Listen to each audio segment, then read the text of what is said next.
السلام علیکم۔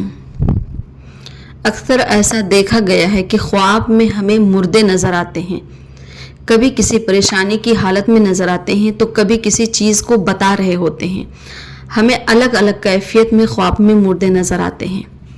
نیند موت کا چھوٹا بھائی ہے۔ سویا ہوا انسان لگ بھگ مردے کے برابر ہوتا ہے۔ کبھی کبھی سوئے ہوئے انسان کو ایک جگہ سے دوسری جگہ پہنچا دو اور اسے ہوش نہیں رہتا۔ اس لیے کہا گیا ہے کہ نیند موت کا چھوٹا بھائی ہے۔ نیند چھوٹی موت ہے۔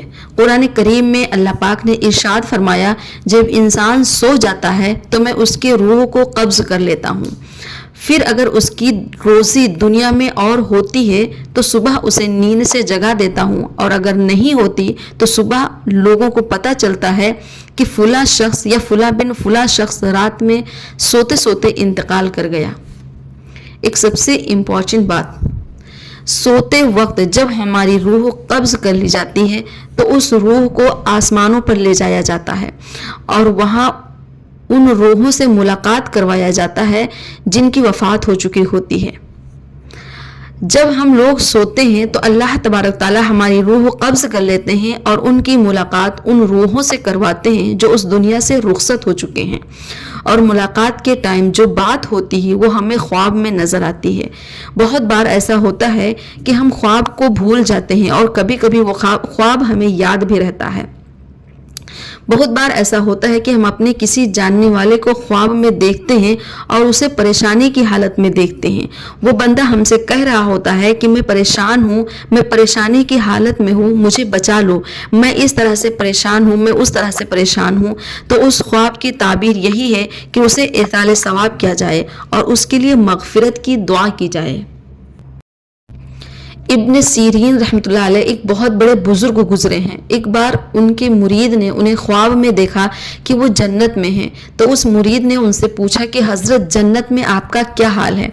تو انہوں نے جواب دیا کہ اللہ تبارک تعالیٰ نے میری مغفرت فرما دی ہے اور مجھے جنت میں داخل کر دیا ہے۔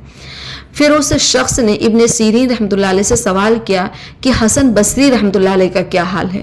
تو ابن سیرین رحمۃ اللہ علیہ نے فرمایا کہ وہ مجھ سے 40 درجہ اونچی جنت میں ہیں۔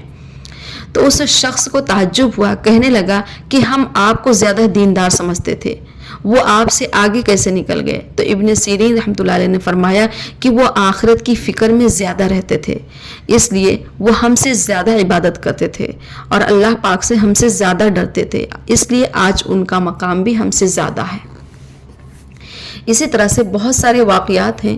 بعض دفعہ ہم دیکھتے ہیں کہ ہمارے خواب میں کوئی آیا اور ایسی بات بتا کے چلا گیا جو صبح میں حقیقت ہوتی ہے، یا اسی طرح خواب میں کوئی آیا اور بتایا کہ میرے اوپر قرضہ تھا، میرا قرضہ ادا کر دو، یا فلاں شخص میرا اتنا پیسہ ادھار ہے، میرے سوا یہ بات کسی کو معلوم نہیں، تو تم ان سے پیسہ لے لو اور میرے بیوی بچوں کو دے دو۔ کبھی کبھی خواب میں مردہ آ کر بتاتا ہے کہ فلاں چیز وہاں رکھی ہے جو کسی کی امانت ہے، وہ امانت اس کے مالک تک پہنچا دو۔ کبھی کبھی ایسے ہی مردے نظر آتے ہیں، کبھی کسی کے چچا، کبھی بھائی، کبھی ابا یا دادی وغیرہ۔ تو اس سے ڈرنا نہیں چاہیے، یہ دیکھنا چاہیے کہ خواب میں نظر آنے والا انسان کس حال میں ہے، اسے ایصال ثواب کرنا چاہیے اور اس کے لیے بخشش کی دعا کرنی چاہیے۔